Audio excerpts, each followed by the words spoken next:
The rift opened without warning, near the sun's orbital path, a jagged wound in space that spilled gravitational chaos across the sector.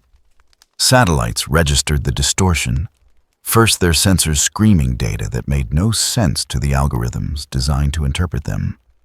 The anomaly folded light into itself, bent physics around its edges, and hemorrhaged something that looked like concentrated starlight. Then it ejected a body. The figure tumbled through the void, wrapped in crackling aureate energy that pulsed with each rotation. It fell toward Earth with the momentum of something hurled rather than descending, trailing a wake of dissipating radiation that painted false auroras across the upper atmosphere. The trajectory was wrong for meteoric debris. The thermal signature read as biological. The size matched human proportions. Global Defense Agency tracking stations lit up along 3 continents. Duty officers stared at screens that showed an object that shouldn't exist, decelerating through atmospheric layers, without burning, without fragmenting, without following any known law of orbital mechanics. The thing was wrapped in a shell of compressed light that shed energy in bursts, each pulse bright enough to trigger solar flare protocols. "Confirm visual," the senior officer said into his headset, watching the feed from a reconnaissance drone that had been scrambled from Vandenberg. "Is that a person?" "Affirmative. Single humanoid form. No visible propulsion. No identifiable spacecraft fragments." The body fell through the mesosphere, trailing golden streamers, through the stratosphere with skin that didn't char through the troposphere, as ordinary air screamed around the impossible heat it carried. 6 miles above the Mojave Desert, the light began to fade. 4 miles up, the figure became clearly human in silhouette. 2 miles, and the glow reduced to a faint shimmer along the skin. At terminal velocity, the man struck a sand. The impact crater measured 12 feet across and 4 feet deep. The sand at the center had been compressed into a glass-smooth bowl that radiated heat in shimmering waves. There was no explosion, no shock wave that flattened the surrounding dunes. Just a body-shaped depression and the hiss of superheated silica cooling in the desert night. The man lay motionless at the center, face-down, limbs splayed at angles that suggested unconsciousness rather than death. His clothing, somehow intact, consisted of what appeared to be medieval-style garments, leather and cloth in burgundy and cream. No visible armor, no technological apparatus, nothing that explained how he'd survived atmospheric entry. GDA rapid response teams arrived within 18 minutes, establishing a perimeter, while hazmat units approached with Geiger counters and thermal scanners. The readings made the senior field agent pause. Temperature, 112 degrees Fahrenheit at the body's surface, declining slowly. Radiation. Negative. No ionizing radiation, no known toxins, but there's something else. The technician adjusted his scanner, frowning at the display. There's residual energy, not thermal, not electromagnetic. It's like compressed sunlight, but that's not a real category. Is he alive? Vitals are present. Weak pulse, shallow breathing. Standard human physiology as far as we can determine. The technician looked up. "Sir, should we attempt to move him?" The agent studied the figure through the haze of heat distortion. The man was thin, almost gaunt, with orange hair matted against his skull. His exposed skin showed no burns, no abrasions from the impact. Just a faint sheen like fever sweat. "Prepare medical transport. Full containment protocol. I want him in the Nevada facility before dawn." They lifted him onto a specialized gurney, strapped with restraints designed for enhanced individuals. The man didn't wake, didn't resist. His breathing remained steady, his heartbeat slow but regular. As they loaded him into the armored transport, one of the technicians noticed something odd. His eyes are moving. REM patterns. He's dreaming. apparently. The convoy moved through the desert night with helicopter escort, heading toward the classified installation built into the mountains north of Nellis Air Force Base. Inside the medical bay of the lead vehicle, sensors tracked every biological function of the unconscious stranger. Blood pressure, oxygen saturation, neural activity, all within normal human parameters. But the energy readings remained anomalous. The scanners detected something in his cells, something that pulsed with a rhythm that matched solar cycles, though the sun had set hours ago. The radiation was imperceptible to standard instruments, existing in a spectrum that shouldn't interact with matter the way it clearly did. Dr. Sarah Chen reviewed the preliminary data on her tablet as the convoy approached the facility entrance.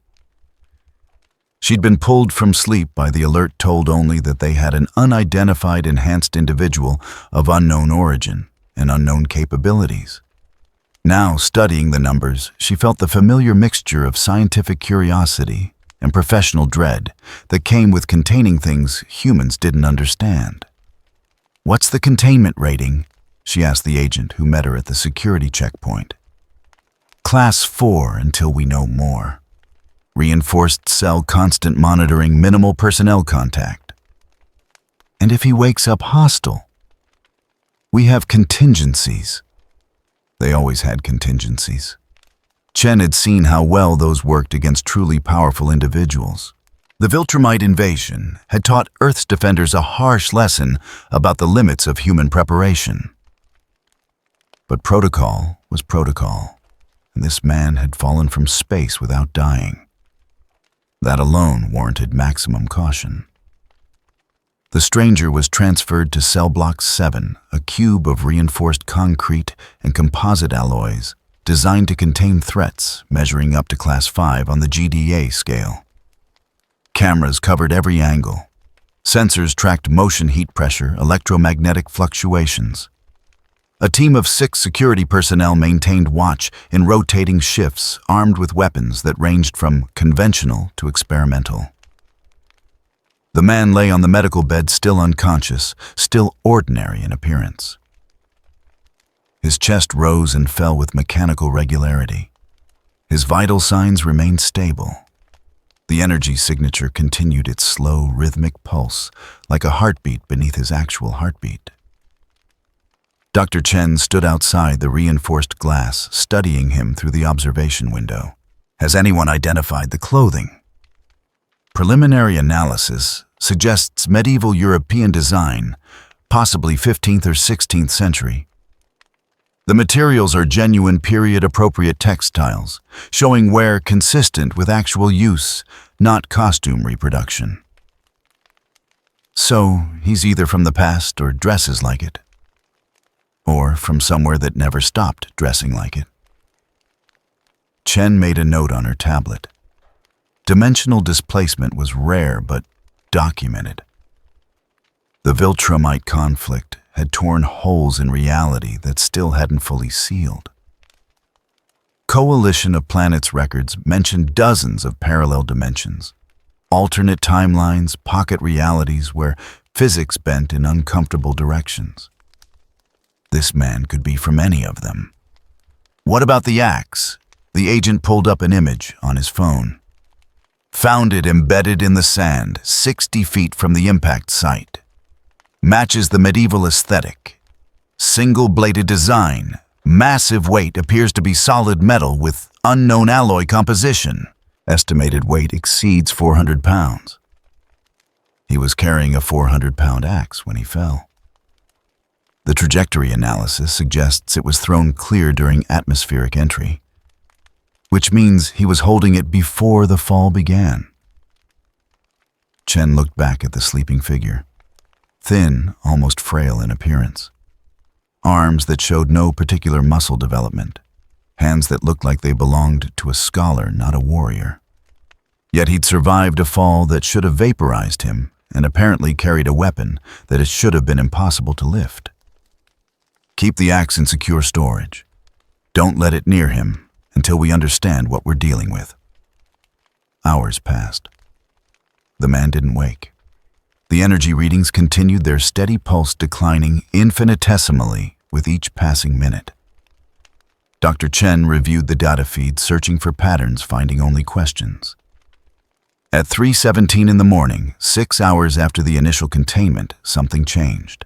The energy signature spiked. Not dramatically, just a momentary surge that registered on the thermal sensors as a 2-degree temperature increase across his entire body surface. Then it settled back to baseline, resuming its rhythmic pulse. Chen was alerted immediately. She returned to the observation station, watching the monitors that showed nothing visually different. The man still slept, still breathed steadily, still appeared completely human and utterly non-threatening. What triggered the spike? The technician on duty checked timestamps. Nothing. No external stimuli. No change in environmental conditions. It just happened. Run a full spectrum analysis. I want to know if there's any pattern to these fluctuations. But even as she gave the order, Chen felt the prickle of intuition that came from years studying enhanced individuals. The spike had occurred at 3:17. She pulled up astronomical data for the region. Dawn was still 3 hours away, but somewhere on the other side of the planet, the sun was rising. Chen stared at the sleeping man and felt the first cold touch of real concern. The energy in his cells wasn't random. It wasn't alien technology or mutagenic radiation or dimensional bleed. It responded to the sun itself, to its presence, even when separated by thousands of miles of planetary mass. This man wasn't carrying power. He was channeling it from the star at the center of their solar system. And dawn was coming to Nevada. "Increase containment to Class 5, she said quietly. "And get me everyone we have who understands solar physics. We have 3 hours to figure out what happens when actual sunlight touches him." The facility went to elevated alert. Personnel mobilized. Contingency plans were reviewed. Weapons were readied. All the preparations humans made when facing the unknown, the desperate hope that enough force could compensate for insufficient understanding. In his cell, the man who had fallen from the sky slept on dreaming dreams of a sun that burned in a different sky, in a world he would never see again. His body breathed. His heart beat. The strange energy pulsed, and the earth continued its inexorable rotation toward morning. Dawn arrived at 6:43, spilling amber light across the Nevada mountains like liquid fire. The sun crested the eastern peaks, slowly indifferent to the reinforced facility buried beneath tons of rock and steel. Indifferent to the humans who had spent the night preparing for something they couldn't name. Dr. Sarah Chen hadn't slept. She stood in the observation room, coffee cooling in her hand, watching monitors that showed the containment cell in 12 different spectrums. The man still lay unconscious on the medical bed, unchanged for the past 9 hours, except for those mysterious energy fluctuations, bombs, that pulsed through his system like a second heartbeat. First light is hitting the facility exterior. A technician reported from his station. Upper levels are fully exposed. Cell depth, 200 feet below surface. Triple-layered ceiling structure. No direct sunlight penetration possible. Chen nodded, but didn't relax. Direct exposure shouldn't matter.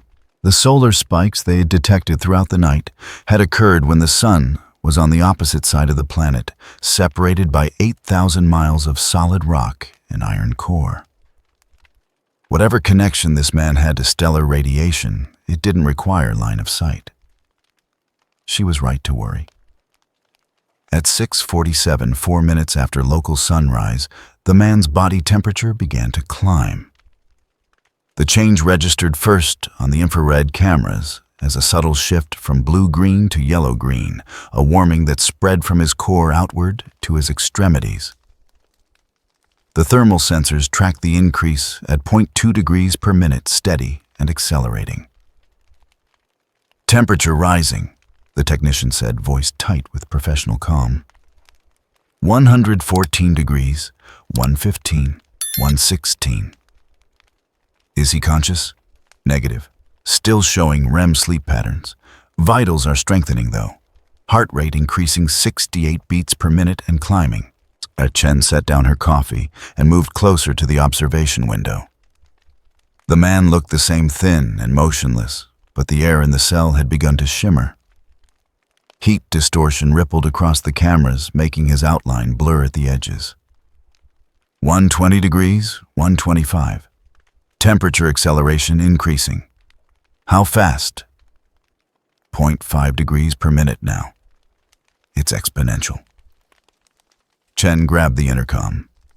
All personnel prepare for potential containment breach. Security teams to standby positions. Medical be ready for rapid extraction if he shows distress. But the man showed no distress. His breathing deepened, became more robust. His heartbeat strengthened to 80 beats per minute, then 90. The thermal cameras painted him in increasingly bright shades of yellow and orange, as his body temperature climbed past fever thresholds, past limits compatible with human survival. 135 degrees, 140, doctor. Chen, his blood should be coagulating at these temperatures. I know. 150, 160. The bed frame is starting to heat up from contact. Chen could see it now, even without instruments.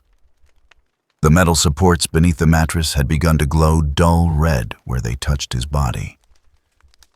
The synthetic bedding material smoked faintly, not quite igniting, but clearly suffering thermal stress. And then the man opened his eyes. They weren't the eyes of someone waking from unconsciousness. They snapped open with instant clarity, pupils contracting to pinpoints as they fixed on the ceiling. The irises were blue-bright and sharp, and they held an intensity that made Chen take an involuntary step back, despite the reinforced glass between them. The man sat up. The motion was smooth, controlled, nothing like someone emerging from 9 hours of unconscious stupor. He swung his legs off the bed and stood rolling his shoulders as if testing joints that had been still too long. His posture changed as he rose, shifting from the slumped vulnerability of sleep to something rigid and precise. He's awake, Chen said into the intercom, unnecessary, but needing to say it. Subject is conscious and mobile. The man looked down at himself, examining his thin arms, his gaunt frame, his burgundy clothing, with an expression that cycled from confusion to recognition to something that looked like disgust. He flexed his hands, watching the tendons move beneath pale skin, and his lip curled. Temperature now at 180 degrees and rising. The concrete floor is discoloring where he's standing. The man turned slowly, surveying the cell with methodical precision. His gaze tracked across the walls, the ceiling, the reinforced door, cataloging every detail with the focus of a trained observer. When his eyes found the observation window, they locked onto Chen with such sudden intensity that she felt it like physical pressure. Can he see us through the one-way glass? He shouldn't be able to. But those blue eyes stared directly at her, unwavering, and Chen knew with absolute certainty that he could. The man tilted his head slightly, still holding her gaze, and spoke. His voice was thin, quiet, almost apologetic. Where am I? The sound system carried his words clearly, despite the containment barriers. Chen reached for the microphone, then hesitated. Protocol said to let security handle initial contact with unknown enhanced individuals. Protocol said to maintain authority through silence, to observe before engaging. But something in that thin voice, in the genuine confusion behind those piercing eyes, made her answer. You're in a secure medical facility. You were found unconscious in the Nevada desert after falling from space. Can you tell me your name? The man blinked, breaking eye contact for the first time. He looked down at his hands again, flexing them slowly. I don't... This isn't right. I should be... He trailed off, confusion deepening into something like distress. What time is it? 6:53 in the morning. Morning. He repeated the word like it held significance beyond mere definition. His body temperature spiked, suddenly jumping from 180 to 200 degrees in 30 seconds. The man gasped, stumbling slightly, and caught himself against the wall. Where his palm pressed concrete, the surface cracked with a sharp report. Subject showing signs of distress. Temperature at 205 degrees. The man pushed away from the wall, leaving a perfect handprint burned into the reinforced concrete. He stared at the mark, then at his hand, and his expression shifted from confusion to dawning horror. No. Not here. Not in this place. His thin voice cracked. I can't control it. You need to let me out before... The thermal spike hit like a hammer. His body temperature jumped to 250 degrees in less than 5 seconds. The man cried out, not in pain, but in fear. And then the transformation began in earnest. His skeletal frame filled out with shocking speed. Muscle mass appeared beneath his skin, swelling his arms and chest, and legs with tissue that materialized impossibly fast. His height increased inch by inch as his spine straightened and his posture shifted from apologetic slouch to rigid verticality. The thin, gaunt face, broadened jaw, squaring cheekbones, sharpening into aristocratic angles. What the hell is happening to him? Chen couldn't answer. She could only watch as the frightened man in the cell transformed into something else entirely. His burgundy shirt strained and tore as his chest expanded, revealing skin that glowed with inner radiance. His orange hair, previously limp and matted, lifted as if charged with static, each strand catching light that had no visible source. Temperature at 300 degrees, 350, 400. The metal bed frame began to melt.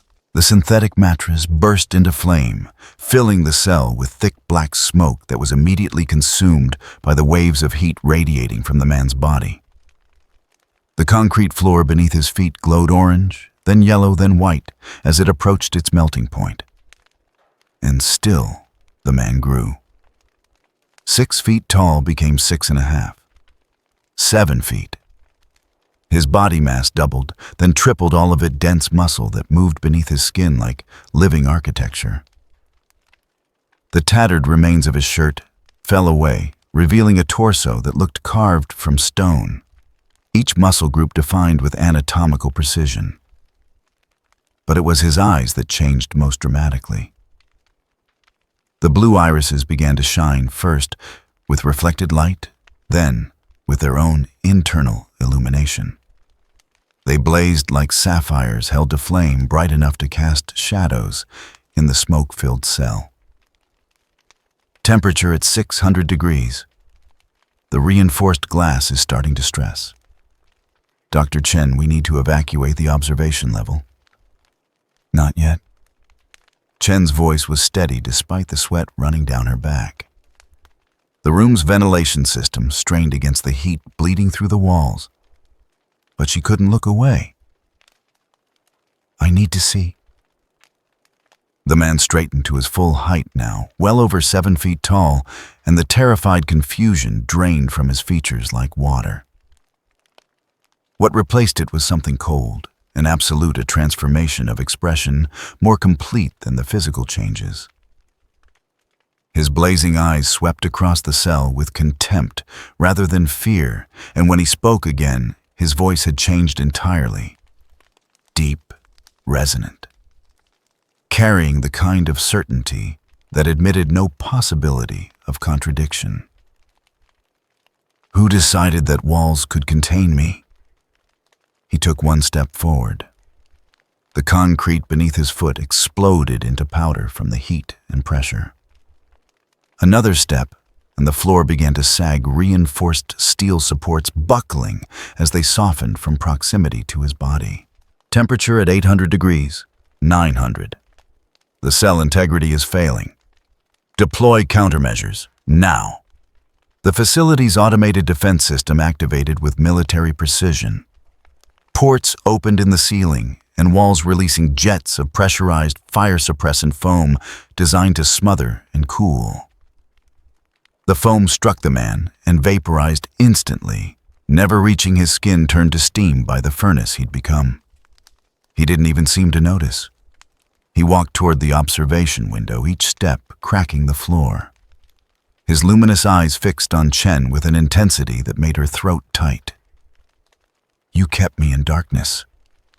His voice held no anger, only statement of fact delivered with absolute authority.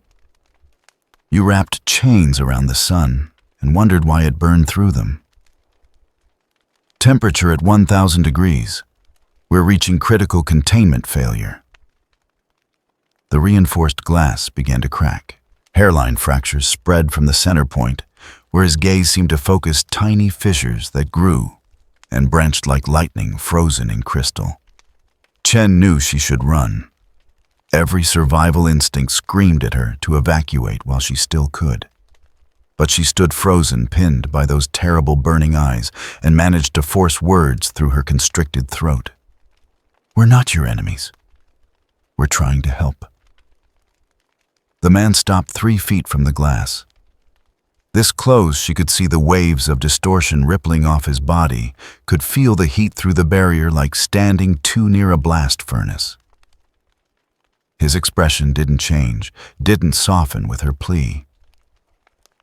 "Help." He considered the word, as if it belonged to a language he'd forgotten.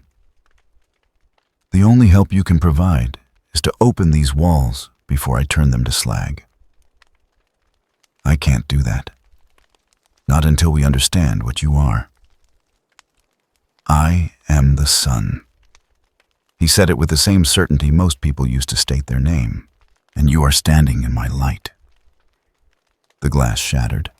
Not explosively, but methodically, each layer of reinforced crystal failing in sequence as the heat stress exceeded engineering tolerances. The observation room's emergency systems activated, immediately dropping blast shutters over the ruined window sealing bulkheads, flooding corridors with fire-suppressant chemicals. But Chen had already seen enough. In that last second before the shutters closed, she'd watched the man step through the opening he'd created simply by being watched him emerge into the corridor beyond. With the casual ease of someone opening a door rather than breaching a containment system designed to hold Class 5 threats.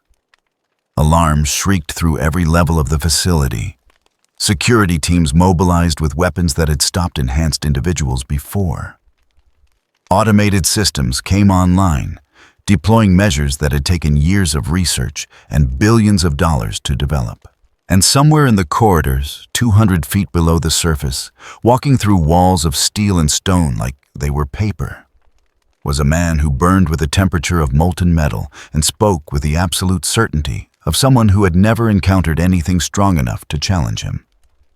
Dr. Sarah Chen initiated the facility-wide evacuation protocol and reached for her secure phone. This was beyond GDA's standard response capabilities. This required the kind of power that could match what she'd just witnessed. This required Viltrumites. But even as she made the call, watching smoke pour from the ventilation systems as the man moved deeper into the facility, Chen couldn't shake the memory of those blazing blue eyes of that voice that held no malice, only infinite condescension. He hadn't said he would hurt them. He'd simply stated a fact about his existence the way someone might comment on the weather or the time of day. The sun had risen in Nevada, and it had taken human form. The distress signal reached Viltrumite Command 17 minutes after Escanor walked through his first wall. By the time 3 warriors were dispatched, he had breached the facility's upper levels and emerged into open desert, leaving a trail of softened metal and scorched stone in his wake. The morning sun stood higher now, approaching 8:30, and with each passing minute the man's power intensified. He stood in the center of a slowly expanding circle of glass, where sand had melted and re-solidified steam, rising from his body in visible waves. His transformation had continued beyond the initial surge muscles, still growing denser, height still increasing by fractions. He was magnificent in the way a forest fire was magnificent, beautiful, and terrible, and completely indifferent to the damage he caused. Escanor looked up at the sky with an expression of pure satisfaction. "Better," he said to no one in particular. "Much better." The air around him wavered like summer heat over asphalt. Small stones near his feet began to smoke. The temperature within a 10-foot radius had climbed to 400 degrees and continued rising steadily. Any human who approached would cook from the radiant heat alone, long before physical contact became an issue. He started walking, choosing a direction at random, moving across the desert with measured steps. Each footprint left behind glowed briefly orange before fading to black char. He seemed unconcerned with where he was going, content simply to be moving, to be free of walls and darkness. 3 miles from the facility, traveling at speeds that broke atmospheric physics and made mockery of human engineering, the Viltrumites arrived. They came from the south, 3 streaks of white and red that split the sky. Craig led the formation, a veteran of 200 campaigns with gray at his temples and scars across his jaw. Flanking him were Thula and Lucan, younger warriors, still eager to prove their worth in combat. All 3 wore the standard uniform of the Viltrum Empire, white and crimson, that stood out sharply against the cloudless blue. They decelerated from supersonic flight to hovering observation in less than a second, the sound barrier catching up moments later in a triple crack that echoed across the desert. Craig assessed the target with trained efficiency. Single individual humanoid male. Massive build, approximately 7.5 feet tall. No visible weapons, no technological apparatus. Standing alone in open terrain with no cover within half a mile. The heat distortion was visible even from altitude, a clear sign of some thermal-based ability. GDA reports indicate extreme thermal output and containment breach. Craig said, his voice carrying clearly to his companions through the thin earpieces all Viltrumites wore. Approach with caution. Assess threat level before engagement. They descended in triangular formation, keeping 50 yards between themselves and the target.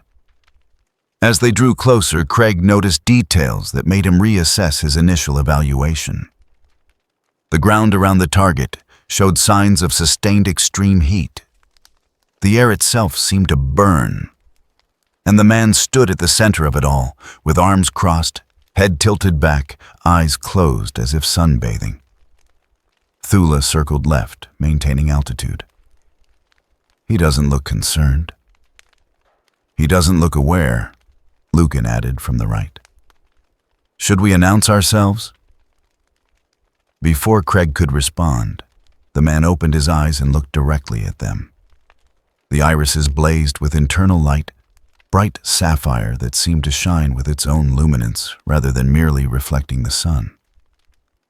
His gaze moved from one Viltrumite to the next with a lazy precision of someone examining insects under glass. Then he smiled. It wasn't friendly. Viltrumites. His voice carried across the distance with impossible clarity, deep and resonant. I've heard of you. Warriors from the stars who conquer worlds through strength of arms. He uncrossed his arms, letting them hang loose at his sides. How fortunate that you found me first. Craig descended another 20 feet, keeping just outside what he estimated was the thermal kill zone. You will come with us peacefully, or we will force compliance. Your choice. The man's smile widened. Will you? Thula moved faster than sound. She shot forward from her holding position, intending to grab the target's arm and apply a compliance hold before he could react. It was a standard technique, one she'd executed hundreds of times on dozens of worlds, against thousands of different species. She crossed 40 yards in a fraction of a second. Her hand closed around the man's forearm, and her palm blistered instantly. Thula screamed and jerked back, staring at her hand in shock. The skin had burned away in perfect outline where she'd made contact, revealing muscle and tendon beneath. The pain came half a second later, sharp and immediate despite her enhanced physiology's natural resistance to damage. "Thula report," Craig barked. "Contact burn. 2nd degree, possibly 3rd. She gritted her teeth, watching her hand begin to heal. The regeneration was slower than normal, the damaged tissue struggling to replace itself against ongoing thermal stress. "He's burning too hot for direct contact." The man, Escanor, looked at his own arm where she'd grabbed him. There was no mark, no sign of the contact. He flexed his hand experimentally, then looked back at the Viltrumites with an expression of mild interest. "You're durable," he observed. "Most would have lost the hand entirely. You merely lost the skin." He paused. "For now." Lucan launched himself forward without waiting for orders. If direct grabbing was too dangerous, then impact strikes would work. Every warrior knew that sufficient force could overcome any defense, any armor, any biological resistance. The young Viltrumite pulled back his fist as he accelerated, channeling his entire body weight and velocity into a punch designed to crater reinforced concrete. He struck Escanor square in the chest at supersonic speed. The impact made no sound. Lucan's fist connected with muscle and bone and stopped as if he'd punched a mountain. The shock of sudden deceleration traveled up his arm, but that wasn't what made him cry out. His knuckles began to cook. The heat penetrated his Viltrumite durability like it was nothing like his flesh was ordinary protein instead of combat-hardened tissue. In the half-second of contact, before survival instinct made him pull away the skin across his knuckles charred black, and the bone beneath began to heat. Lucan retreated, cradling his damaged hand.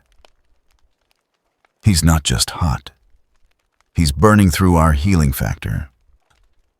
Craig processed this information with the speed of long military experience.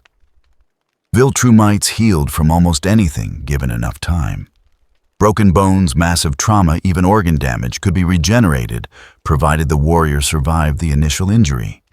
But the healing required living tissue to work from, and heat damage destroyed cells faster than they could be replaced. This wasn't just a thermal threat. This was a sustained damage source that could theoretically overwhelm even Viltrumite physiology. "Coordinate strikes," Craig ordered. "We don't need to grab him or punch him. Kinetic impact from distance. Drive him into the ground." They spread out, forming a wide triangle around Escanor. The target watched their repositioning with that same smile, making no effort to flee or defend himself. He simply stood there, radiating heat, waiting. Craig struck first, diving from altitude at terminal velocity, and pulling up at the last second, using the air pressure of his passage to hammer downward. The compressed atmosphere hit Escanor like an invisible fist, but the man didn't budge. The shock wave dispersed around him without visible effect. Thula followed from a different angle. Then Lucan, each attack coming faster as they established a rhythm. Sonic booms cracked across the desert as 3 Viltrumites performed high-speed passes using their flight capabilities to generate kinetic strikes without direct contact. Escanor stood through it all. The attacks moved him slightly, pushed him an inch here or there, but they couldn't drive him down or knock him over. And with each passing second as the sun climbed toward its zenith, he grew stronger. "This isn't working," Thula said, breathing hard from the exertion. Viltrumites didn't tire easily, but sustained supersonic flight required effort even for them. "He's not even defending himself." "Because he doesn't need to," Craig realized with cold certainty. "We're burning ourselves out while he gets stronger. Change tactics. We need to test his limits."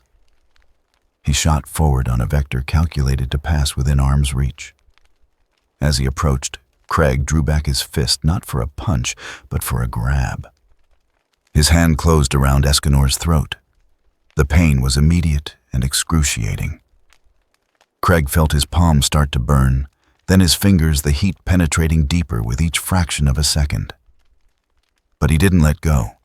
Instead, he used his momentum to drive them both backward, accelerating toward the ground at speeds that turned sand into glass wherever they touched. They hit Earth with Escanor beneath him. The impact created a crater 40 feet wide. Dust and vaporized sand exploded upward in a mushroom cloud. Craig maintained his grip on the target's throat, using his body weight to pin the man down, ignoring the agony in his hand as flesh began to cook through to bone. "Now!" he shouted to the others. Thula and Lucan dove. They struck together, adding their mass to Craig's driving Escanor deeper into the crater. 3 Viltrumites, each weighing over 300 pounds of dense muscle and reinforced bone, pressed down with combined force that could flatten steel. For 3 seconds, it seemed to work. Escanor lay beneath them, pinned by simple, overwhelming mass.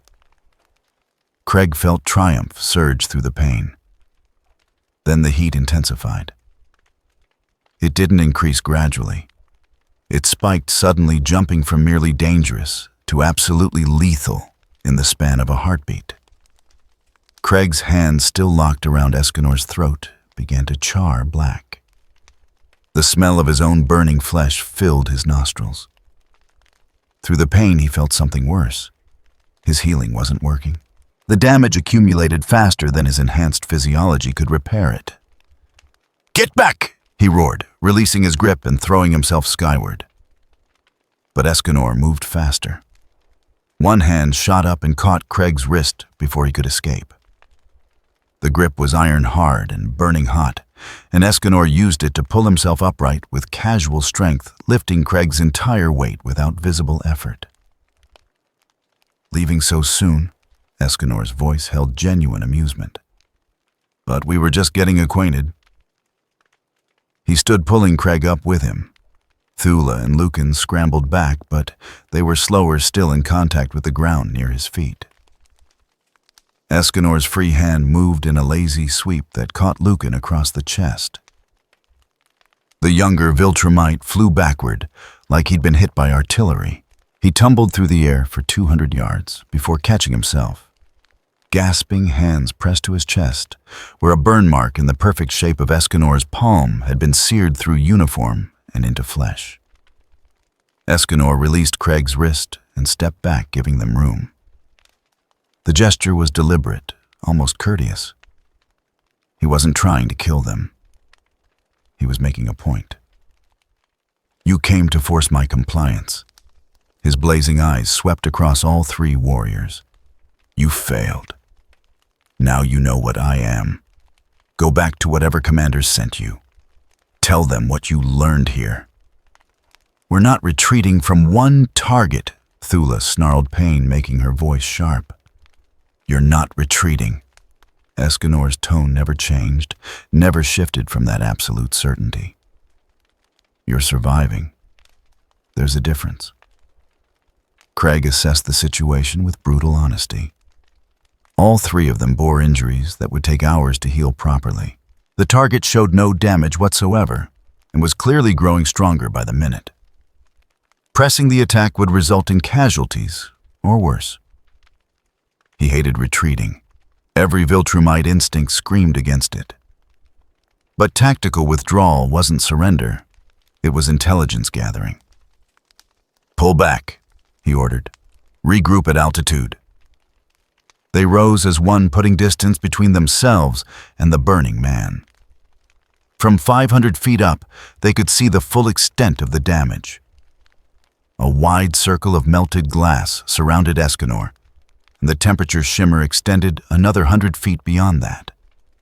The man himself stood at the center, arms crossed again, watching them with patient contempt. "What do we report?" Lucan asked, his voice tight with humiliation. Craig looked at his damaged hand. The flesh was already beginning to regenerate, but slowly struggling against the deep thermal damage. We report that Earth has a new threat. One that can burn through Viltrumite durability, one that gets stronger as the day progresses. He paused, watching Escanor below. And we report that we need more warriors. As they flew toward the nearest Viltrumite outpost, leaving the stranger alone in the desert, Craig couldn't shake the memory of those luminous eyes of that voice that held no anger or hatred, just absolute unshakable superiority. The man hadn't been fighting them. He'd been teaching them their place in his hierarchy. And in that hierarchy, even Viltrumites stood far, far below the sun. The news reached the Pentagon 14 minutes after the Viltrumite withdrawal. By the time emergency protocols were activated, every major intelligence agency on the planet had satellite imagery of the Nevada incident. The footage was clear, undeniable, and terrifying in its implications. A single individual had fought 3 Viltrumites to a standstill and sent them retreating. General Marcus Webb stood in the war room 3 levels below the Pentagon, staring at screens that showed real-time satellite feeds from multiple sources.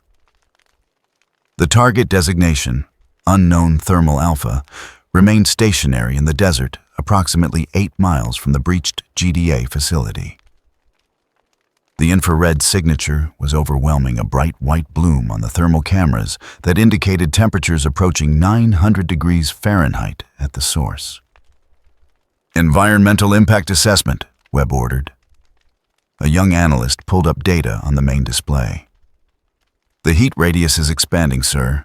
Current thermal effect zone extends 200 yards from the target's position. Within 50 yards, ambient temperature exceeds 200 degrees. Direct approach is lethal to unprotected personnel." What about the sand? Continuous vitrification in a circle approximately 400 feet in diameter. The glass layer is expanding as the target remains stationary and his thermal output increases. Webb studied the timestamps. 9:47 in the morning. The sun had been up for just over 3 hours, and according to Dr. Chen's preliminary report, the target's power correlated directly with solar exposure, which meant it would continue escalating for another 2.5 hours until local noon. Projections for peak power. The analyst hesitated.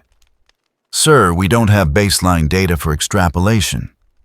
If the increase remains exponential, which current trends suggest, we could be looking at temperatures in excess of 2,000 degrees at zenith."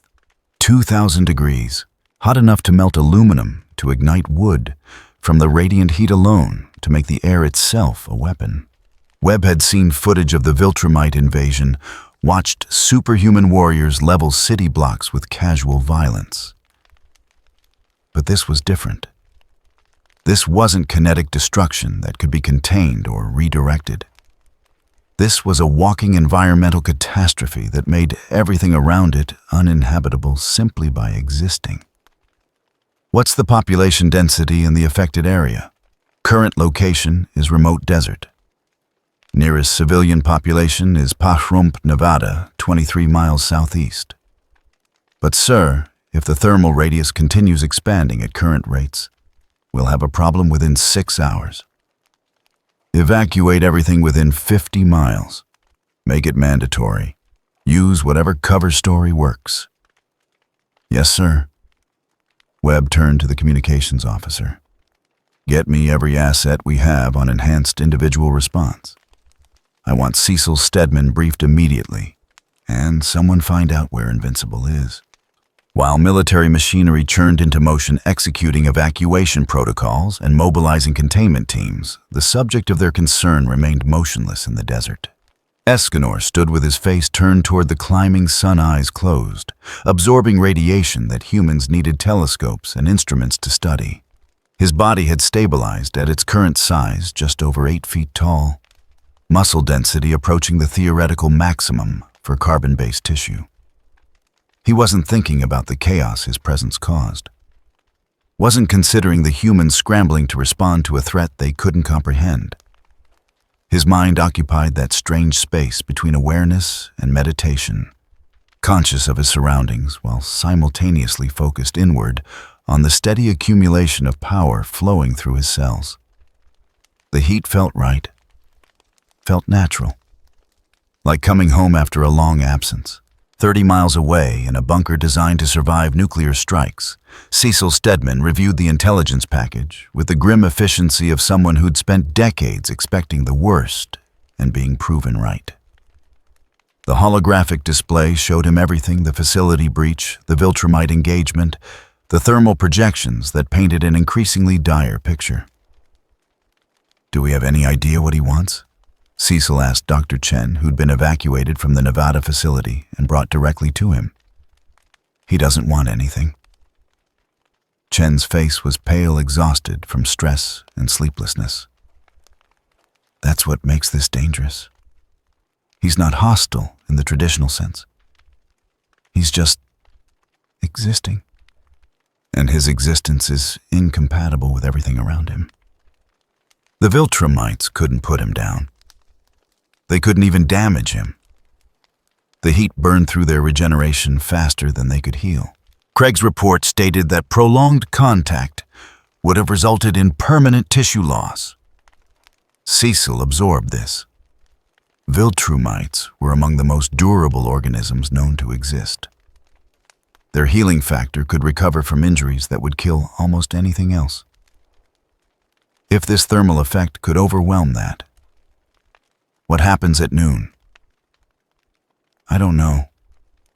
The power increase has been consistent, but not uniform. There were spikes during the transformation that suggested threshold jumps rather than smooth escalation. If another threshold exists at solar zenith. She trailed off, not wanting to voice the implications. Cecil made a decision.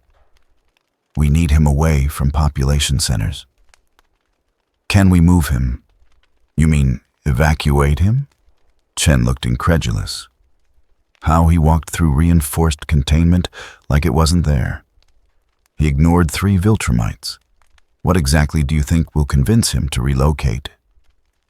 We asked nicely. 10 minutes later, a military helicopter approached the thermal zone from upwind, staying well outside the heat radius. The pilot held position at maximum safe distance, while Cecil's voice broadcast through external speakers with enough amplification to carry across the desert. Unknown individual. This is Cecil Stedman, Director of the Global Defense Agency. We are not your enemies. We understand you didn't ask to be here. But your presence is creating an environmental hazard that will affect civilian populations if it continues unchecked. We need you to move to a more isolated location. Will you cooperate? For long seconds, there was no response. Then Escanor opened his eyes and looked up at the helicopter. Even at a quarter-mile distance, Cecil felt the weight of that gaze through the video feed. Your concern is noted. The voice came across clearly despite the wind and distance. But I go where I please, when I please. If humans cannot survive in my presence, that is their limitation, not my problem. Cecil kept his voice level. We're asking for voluntary cooperation. The alternative is forced relocation, which will be unpleasant for everyone involved. Forced relocation. Escanor repeated the words as if tasting them. You've already deployed 3 Viltrumites. They learned a valuable lesson about their place in the hierarchy of power. Would you like to learn the same lesson? We have resources beyond Viltrumites. I'm certain you do. That infuriating certainty never wavered. Deploy them if you wish. The result will be the same. You will learn that there are some things that cannot be forced, some powers that cannot be contained. I am the sun given form. You might as well try to extinguish the star itself. The transmission ended. Escanor closed his eyes again, dismissing the helicopter and everyone in it as irrelevant to his existence. Cecil switched channels. "Get me the coalition of planets. We need to know if anyone in their databases has dealt with solar-based entities before. And find Invincible. We're going to need him." But even as contingencies were drafted and forces mobilized, the clock continued its inexorable advance toward noon. The thermal radius expanded yard by yard. Weather patterns in the region began to destabilize as a column of superheated air rose from the desert, creating convection currents that would spawn dust devils and possibly storms. In Pafrump, emergency sirens wailed as residents received mandatory evacuation orders. Most didn't understand. Why couldn't grasp the scale of the threat developing 20 miles away? They saw the military convoy on the highways, the helicopters overhead, and assumed terrorist threats or chemical spills. The truth was somehow both more mundane and more terrifying. A man was standing in the desert, and his body heat was making the environment uninhabitable. Dr. Chen watched satellite feeds from the mobile command center, tracking the thermal expansion with scientific detachment that barely masked her fear. The numbers told a story she didn't want to believe. At current rates by noon, the immediate thermal kill zone would extend to a quarter-mile radius. The ambient temperature effect would reach 10 times that distance. And if there was another threshold jump, if the power spiked the way it had during the initial transformation. She pulled up geological surveys of the region. Pahrump sat in a valley with limited evacuation routes. If the thermal radius expanded faster than projections suggested, if wind patterns carried the heat south instead of dissipating it upward, thousands of civilians could find themselves trapped in temperatures approaching those inside a conventional oven. "We need to kill him," General Webb said flatly, joining her at the monitor station. "Before noon, before this gets worse." "With what?" Chen didn't look away from the screens. "Conventional weapons will just get close enough to melt. Viltrumites can't touch him." "What exactly do you propose?" "Nuclear option." The words hung in the air like lead. Chen finally turned to face him. "You want to detonate a nuclear weapon on American soil, in Nevada, 20 miles from a populated area that you're currently evacuating. A tactical warhead, low-yield airburst detonation. The thermal pulse would be comparable to what he's already generating. The shockwave and radiation would do the actual work. You're assuming he can be killed by radiation. Everything can be killed by something." Chen looked back at the screens at the white-hot bloom on thermal cameras that represented a single man standing in the sun. She thought about those luminous eyes, that voice that held no malice or anger, just absolute conviction of superiority. "You're probably right," she said quietly. "But I don't think we'll like what happens if we try and fail." The evacuation continued. Military assets repositioned. Somewhere in the bureaucratic machine, authorization requests climbed the chain of command toward individuals with the authority to deploy nuclear weapons against targets on domestic soil. And in the desert, oblivious to or unconcerned with the chaos he'd created, Escanor waited for the sun to reach its peak. The glass circle expanded. The temperature climbed, and the clock ticked toward noon with mechanical indifference to human panic.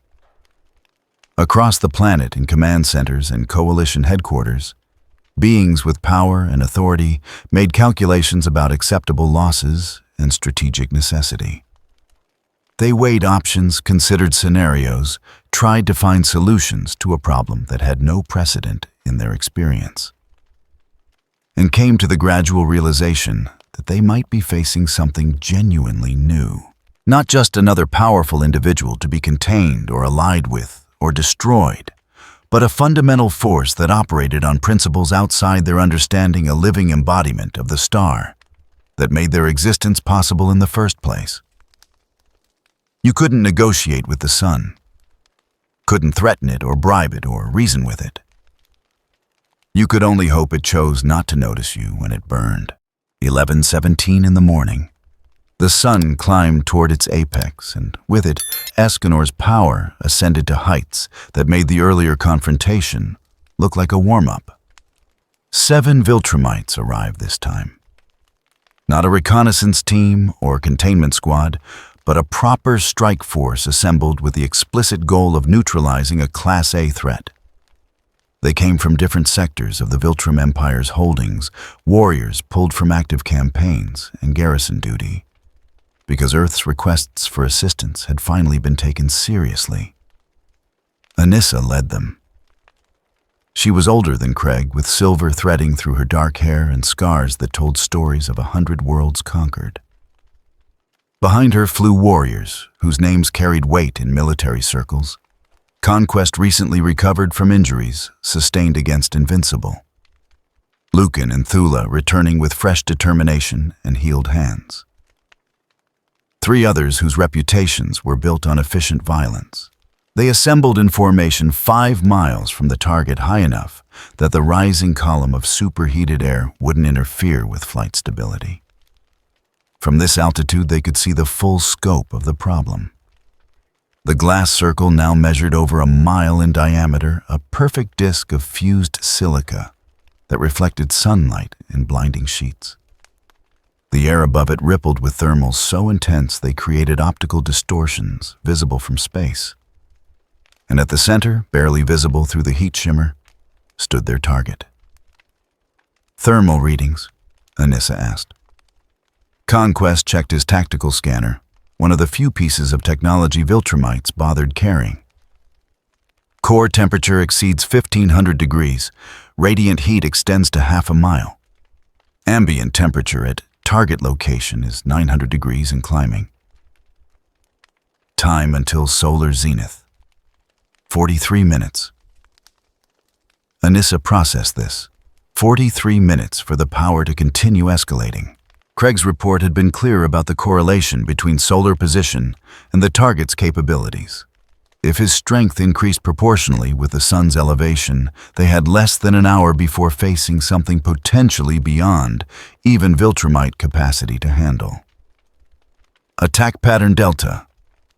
Multiple vectors, maximum speed, sustained assault. We rotate in pairs, never giving him time to focus on a single target. The goal is cumulative damage, not individual strikes. The warriors spread out, forming a loose sphere around the target zone. Anissa gave the signal. They struck like meteors. Conquest came from directly above, accelerating to supersonic velocity before pulling into a devastating downward arc. The shockwave of his passage alone created a crater where air pressure hammered sand into compressed layers. He didn't try to grab or punch Escanor. Instead, he used pure kinetic energy, the impact of displaced atmosphere, like an invisible fist. Escanor shifted his stance slightly. The shockwave washed over him and dissipated. Anissa followed from the east, Lucan from the west, both arriving within microseconds of each other. The combined pressure wave should have driven the target into the ground, should have at minimum disrupted his balance. Escanor stood unmoved. His eyes, burning with internal radiance, tracked each attack with minimal head movement. He looked bored. "Increase velocity," Anissa ordered. "He's anchored somehow. We need more force." They accelerated their assault. 7 Viltrumites performing high-speed passes in coordinated sequence, each warrior pushing the limits of atmospheric flight. The sonic booms merged into continuous thunder that echoed across 50 miles of desert. The violence of displaced air carved channels in the sand outside the glass circle, threw up dust storms that rose half a mile high. Escanor weathered it all. His body absorbed impacts that should have pulverized stone, dispersed pressure waves that could collapse buildings, and with each passing minute as the sun climbed higher, his power grew denser. Direct contact. Conquest said, frustration bleeding into his normally controlled voice. Shockwaves aren't working. We need to physically engage. You saw Craig's report, Anissa countered. The heat burns through our regeneration. Then we make it quick. Hit and disengage before the damage accumulates. They changed tactics. Instead of flyby attacks, they began implementing combat maneuvers designed for engaging durable opponents. Conquest dove in first, grabbed Escanor's shoulder, and used the leverage to drive them both toward the ground at terminal velocity.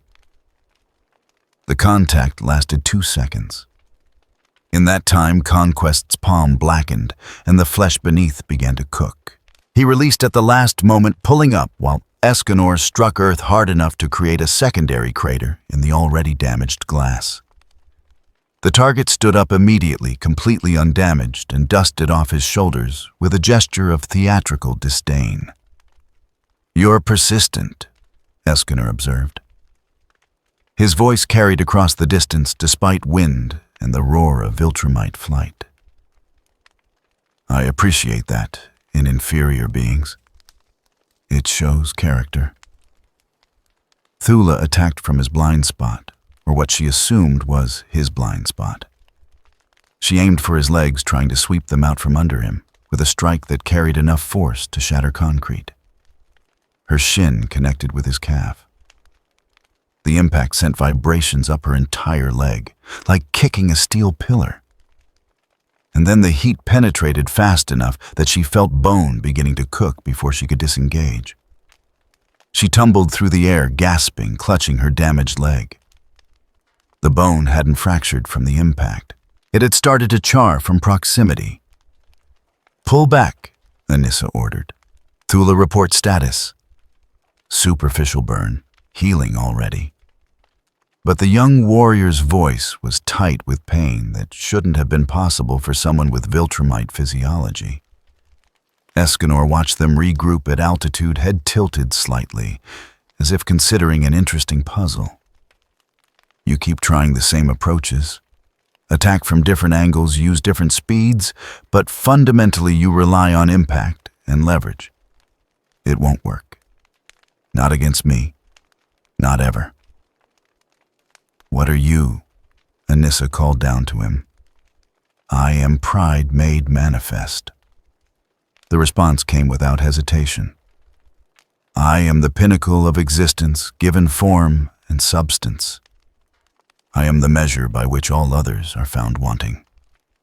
He spread his arms wide, encompassing the devastation around him. "I am Escanor. And you are insects batting against a torch, wondering why your wings burn." Conquest charged again this time, channeling pure rage into velocity. He crossed the distance in a fraction of a heartbeat, both fists extended, aiming for Escanor's chest, with enough force to crater a city block. Both fists connected. The impact boomed across the desert like artillery fire. Conquest screamed. Not from the impact, but from what followed. His knuckles blackened instantly. The skin peeled back, exposing bone that began to smoke. He tried to pull away, but Escanor moved with speed that matched Viltrumite reflexes, both hands coming up to grip Conquest's wrists. "No!" Anissa dove toward them. Escanor held Conquest for exactly 3 seconds. Long enough for the warrior's hands to char completely for the damage to penetrate past skin and muscle into bone. Long enough for Conquest to understand that his vaunted durability meant nothing against heat this intense and sustained. Then Escanor released him and stepped back, allowing the warrior to retreat. Conquest fled upward, cradling hands that would take hours to heal properly, if they healed at all, without medical intervention. "This is pointless," Escanor said, addressing all of them now. "You cannot hurt me. Your strength, impressive as it might be against lesser threats, is nothing compared to the sun.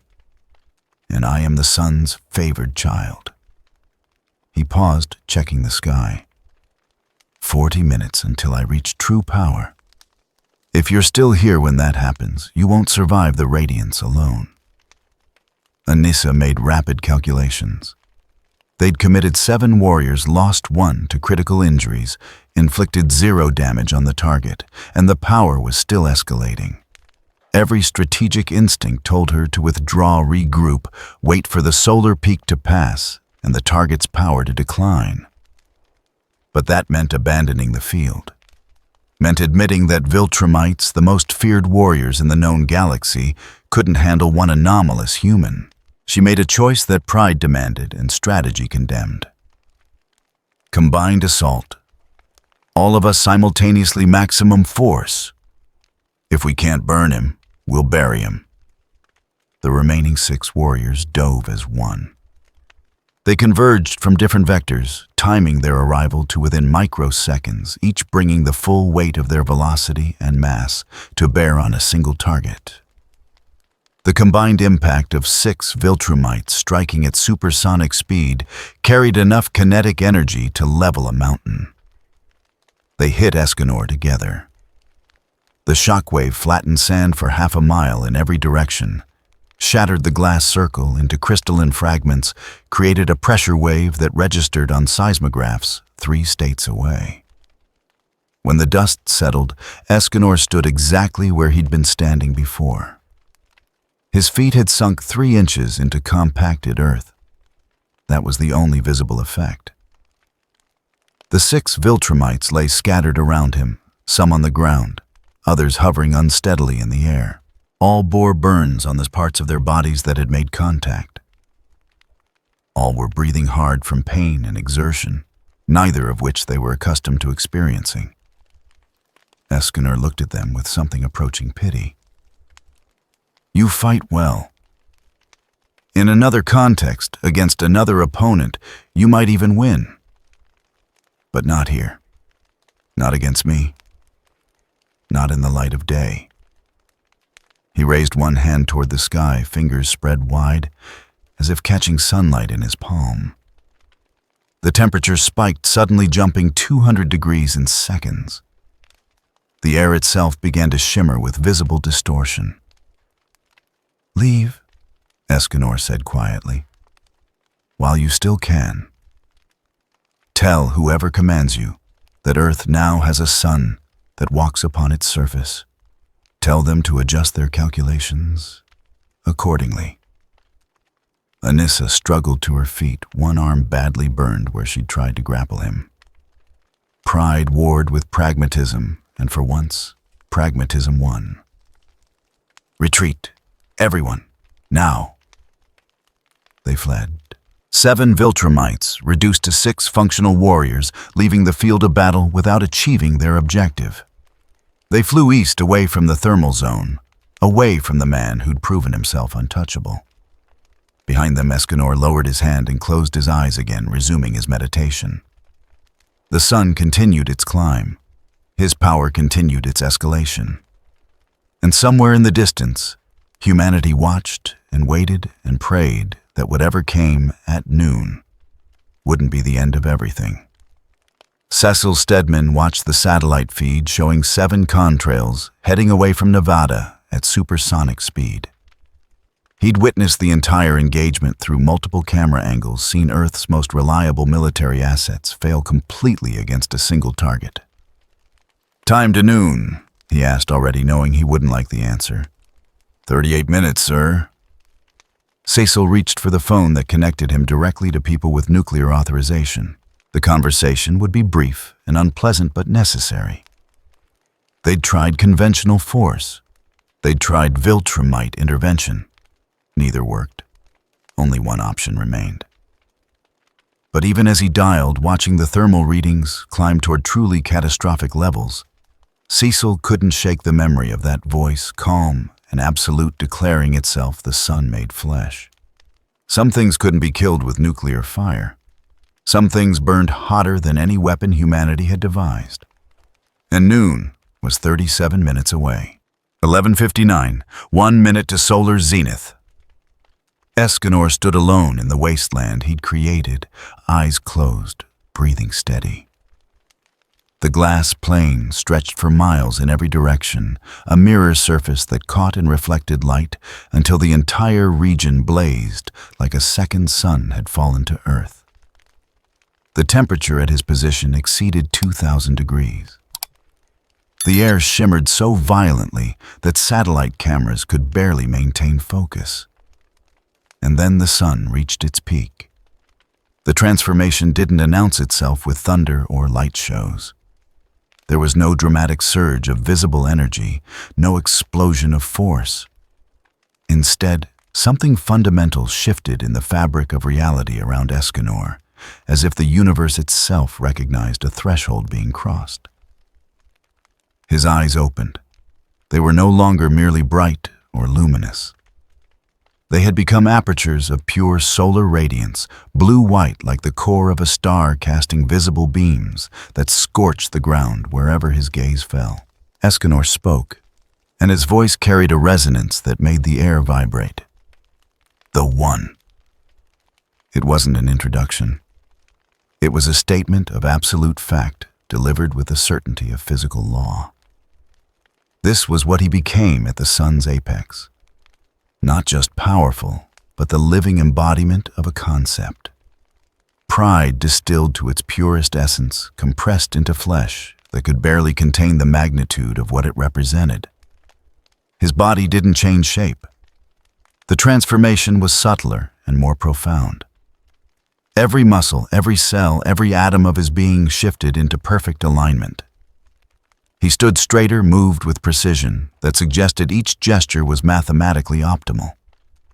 When he flexed his hand, the motion created pressure waves that rippled outward like stones dropped in still water. The temperature spiked. Not gradually, but instantly, jumping from 2,000 degrees to 5,000 in the span of a single heartbeat. The glass beneath his feet vaporized. The air itself began to break down molecular bonds, stressed beyond their capacity to hold. 50 miles away, in the bunker that served as mobile command alarms, shrieked as every thermal sensor maxed out simultaneously. Temperature readings are off scale, a technician reported, voice cracking with disbelief. We're seeing signatures that match stellar corona levels. This isn't possible. This can't be real. Cecil Stedman stared at the satellite feed. The thermal cameras showed a white void where Escanor stood so bright it overwhelmed the sensors. The visible light cameras caught only distortion and glare. Every instrument they had confirmed the same impossible truth. A man was generating heat comparable to the surface of a star. Authorization for tactical nuclear strike has been approved, an aide said quietly. Bombers are inbound. ETA 12 minutes. Cecil didn't respond immediately. He watched the feed, watched readings that defied physics, and felt the weight of a decision that might save millions or doom them all. Nuclear weapons were humanity's ultimate tool, the apex of destructive capability. But looking at those readings at power that eclipsed anything in Earth's arsenal, he wasn't certain they would be enough. Hold the strike, Bell, he said. Give me visual confirmation first. I need to see what we're dealing with. A reconnaissance drone flying at maximum altitude and equipped with experimental heat shielding approached the thermal zone. Its cameras struggled to compensate for the radiance filters, automatically darkening to prevent sensor burnout. Through the haze and distortion, they caught glimpses of the figure at the center. Escanor walked. Each step evaporated atmosphere created vacuum pockets that collapsed with supersonic reports. He moved with unhurried grace, examining his own hands as if seeing them for the first time. When he spoke, his words carried across hundreds of miles, amplified by some quality of the air itself that made everything around him resonate with his voice. I have missed this. The completeness. The clarity. He clenched his fist, and the gesture created a shockwave that shattered the drone's heat shielding. The camera feed died in a burst of static. Cecil authorized a second drone. then a third. They lasted seconds, each flying close enough to capture fragments of data before the heat destroyed them. But those fragments painted a terrifying picture. Escanor wasn't attacking anything, wasn't directing his power at targets or threats. He was simply existing at full strength, and his existence was incompatible with the environment around him. The ground beneath him had liquefied into molten rock. The atmosphere within 100 yards had lost molecular cohesion. Birds that flew too close fell from the sky, cooked instantly by radiant heat. And he was walking toward Pa-Rump. "Evacuation status," Cecil demanded. 70% complete. Approximately 4,000 civilians remain in the area. Traffic is gridlocked on the main routes. Redirect him. Send everything we have. I don't care if it works or not. We need to buy time for those people to clear. But what did they have that hadn't already failed? Viltrumites had been repelled. Conventional weapons would vaporize before reaching him. The only asset remaining was one that Cecil had been reluctant to deploy. "Get me Invincible. Now." Mark Grayson arrived 6 minutes later, having flown at maximum velocity from the East Coast the moment he received Cecil's emergency summons. He'd seen the satellite footage during the flight, watched multiple drones die trying to observe the target. Now, approaching Nevada airspace, he could see the pillar of superheated air rising from the desert like a tornado made of light. "Cecil, I'm here. What do you need me to do?" "Delay him. The target is heading toward Pa-Rump at walking speed. 4,000 people are still evacuating. Buy them 10 minutes. "What is he?" "We don't know. He calls himself Escanor. Claims to be the sun given form. What we do know is that he's generating heat that's killing everything around him, and his power peaked 2 minutes ago when the sun reached zenith. You can't fight him directly. The heat will cook you. But maybe you can get his attention, redirect him away from populated areas." Mark descended toward the thermal zone, feeling the temperature increase with every 100 feet of altitude he lost. At 5 miles out, the air was uncomfortably warm. At 3 miles, it was painful. At 1 mile, he could feel his skin beginning to redden from radiant heat alone.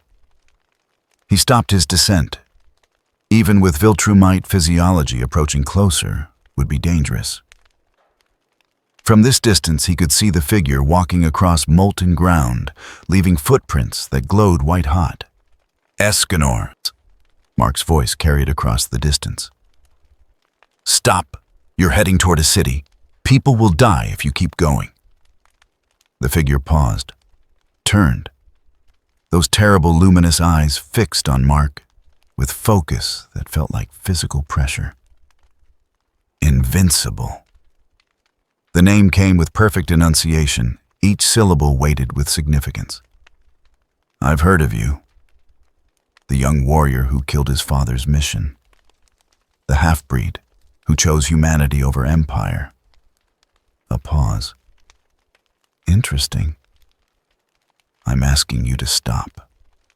Please, just turn around. Go back into the desert. We'll figure out what to do about this situation, but right now you're endangering thousands of lives." Escanor tilted his head slightly, considering. Why would their lives concern me? The question wasn't hostile. It was genuinely curious, delivered with the same tone someone might use to ask about the weather. Mark felt his stomach tighten. This wasn't a villain. This wasn't someone who enjoyed causing harm. This was something worse, someone to whom human life simply didn't register as significant. Because they're people. They matter. You were human once, weren't you? You must remember what that was like. I remember. Escanor resumed walking, his pace unchanged. I remember being weak, being fragile, being subject to forces beyond my control. He raised one hand, examining it in the harsh light. But I am not that creature anymore. I am the pinnacle, the absolute. Why should the apex concern itself with the foundation? Mark clenched his fists.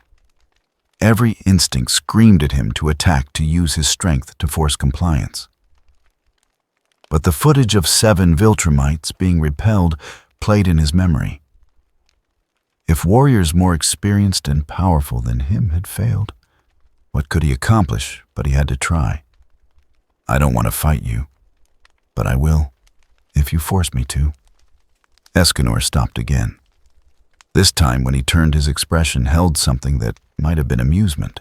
You would challenge me, you who are barely more than a child, who possesses a fraction of true Viltrumite strength. He spread his arms wide. Very well. Show me what your conviction is worth. Mark dove. He came in fast, aiming to grab Escanor and carry him skyward away from the ground and the city beyond. His hands closed around the man's shoulders. The pain was instantaneous and excruciating. Mark's palms blistered the skin, blackening as heat penetrated his Viltrumite durability like it was nothing. He held on for maybe half a second before survival instinct made him release and retreat, gasping, staring at his damaged hands. You're stronger than I expected, Escanor observed. To hold on that long shows remarkable will. But will is not enough. Not against me. Not now. He resumed walking. Mark's hands, already beginning to heal but still radiating pain, flew ahead and landed in his path. I can't let you pass. You cannot stop me.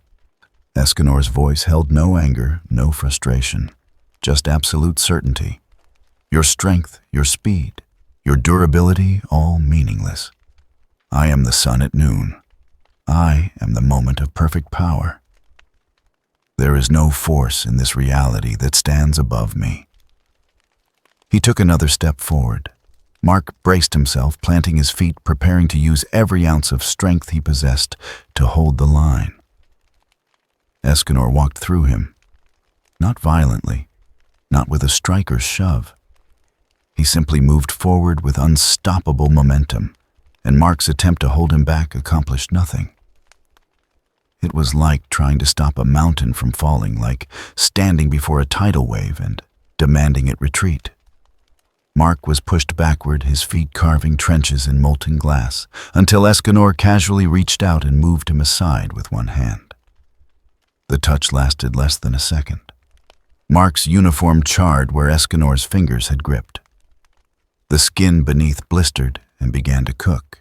Mark tumbled through the air, struggling to orient himself, and watched Escanor continue his inexorable march toward the city. Cecil, Mark gasped into his communicator. I can't stop him. Nothing I do even slows him down. You need to evacuate everyone now. There was a pause on the other end. Then Cecil's voice tight with controlled fear. Bombers are inbound. Nuclear option has been authorized. You need to clear the blast zone. You're going to nuke him. We're out of alternatives. Get clear, Mark. That's an order. Mark flew upward, gaining altitude, watching Escanor walk through the desert below. The man who claimed to be the sun. The being that had repelled every attempt to stop him. And in 12 minutes, nuclear fire would rain down on American soil in a desperate attempt to end a threat that might already be beyond human capability to contain. Escanor looked up at the sky, at the sun hanging at its zenith, and smiled. The one, he repeated, speaking to no one and everyone. Above all, beyond all. The peak from which everything else is merely descent. And the clock counted down toward detonation. The transmission reached Thrag while he was overseeing colony integration on a world 30 light-years from Earth. A simple data packet containing footage, sensor readings, and casualty reports. He watched it once analyze the numbers with the cold precision that had made him Grand Regent of the Viltrum Empire, and made his decision in less than 30 seconds. This threat required his personal attention. Thrag had ruled the Empire for centuries, survived conflicts that had killed stronger warriors, maintained order through calculated violence and strategic brilliance. He understood power in all its forms, knew how to assess threats based on capability rather than appearance. The footage showed him something unprecedented.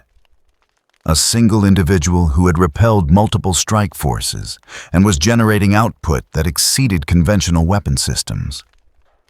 But more importantly, the data showed him a weakness: time-dependent power fluctuation, he said to his second-in-command, a warrior named Lucan who'd survived the Earth engagement. The target's strength correlates directly with solar position, peak at zenith, minimal at night. Yes, Grand Regent. Our analysts confirm the pattern. His power increases exponentially from dawn to noon, then presumably decreases in reverse. Thrag studied the timeline. Current local time in Nevada 12:03. The target had reached peak strength 3 minutes ago, which meant he was currently at maximum capability, invulnerable to conventional assault. But power that peaked had nowhere to go but down. What's the decay rate projection? Unknown, sir. We haven't observed him past zenith. But if the pattern mirrors the morning escalation, his power will decline rapidly after 12:30. Thrag considered his options with mechanical efficiency. Send more warriors and risk additional casualties. Wait for nightfall when the target was weakest and execute a simple elimination. Deploy weapons that could kill from outside his thermal range. All viable approaches, but all of them carried risk of failure or allowed the threat to persist. And Thrag had not maintained his position by accepting unnecessary risk or leaving threats neutralized. He'd done it by identifying optimal strike windows and executing with overwhelming personal force. Prepare my shuttle. I'm going to Earth. The second-in-command hesitated. Sir, with respect, the target is at peak strength. Engaging now would be strategic. Thrag's voice carried the flat certainty of someone who'd never been contradicted and saw no reason to tolerate it now. His power peaks for a limited duration, 1 hour maximum if the pattern holds. After that, he weakens. But the optimal strike isn't when he's weakest. It's when he transitions from strength to decline. But he pulled up tactical displays showing Earth's rotation, solar position, atmospheric composition. His power is solar-dependent, but atmosphere-mediated. Remove him from surface-level sunlight, and his strength diminishes regardless of solar position. The window is narrow. I have approximately 57 minutes to reach Earth and execute. You're going to pull him into high altitude. I'm going to remove his power source during his moment of maximum confidence, when he believes himself invincible. Thrag closed the displays.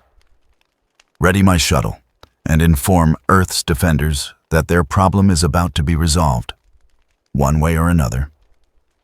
The flight took 38 minutes at maximum burn, tearing through space at velocities that would have killed lesser species from the acceleration alone. Thrag spent the time reviewing footage, studying Escanor's movement patterns, combat responses, the way he'd casually dismissed both Viltrumite warriors and Invincible himself. The target fought like someone who'd never been truly challenged. His technique was minimal, relying entirely on overwhelming power and thermal advantage. He didn't dodge because nothing had given him reason to. Didn't defend because nothing had hurt him. It was the combat style of absolute dominance, which meant it was also the combat style of someone unprepared for an opponent who could match his power. Thrag smiled. He'd built his reputation on killing opponents who thought themselves invincible. He entered Earth's atmosphere at 11:58 local Nevada time, the shuttle's hull screaming from friction as he decelerated from orbital velocity to controlled descent in less than 20 seconds. Through the viewport, he could see the pillar of superheated air rising from the desert, the glass plane that caught sunlight and threw it back in blinding sheets. And at the center, the figure generating all that destruction simply by existing. Thrag activated his communicator. "Cecil Stedman, this is Grand Regent Thrag. Delay your nuclear strike. I'm handling this personally." "Thrag," Cecil's voice came back tight with stress. "We weren't informed you were coming. What's your approach vector?" "Direct. I'll have the target neutralized within 5 minutes." "He's at peak power. Our readings show. I've reviewed your data. Your mistake was trying to fight him on the ground, where his thermal output has time to accumulate. I won't make that error." Thrag cut the transmission and exited the shuttle at 3,000 feet, letting it continue on autopilot, while he oriented on the target below. From this altitude, Escanor was barely visible through the heat distortion, a dark figure surrounded by white incandescence.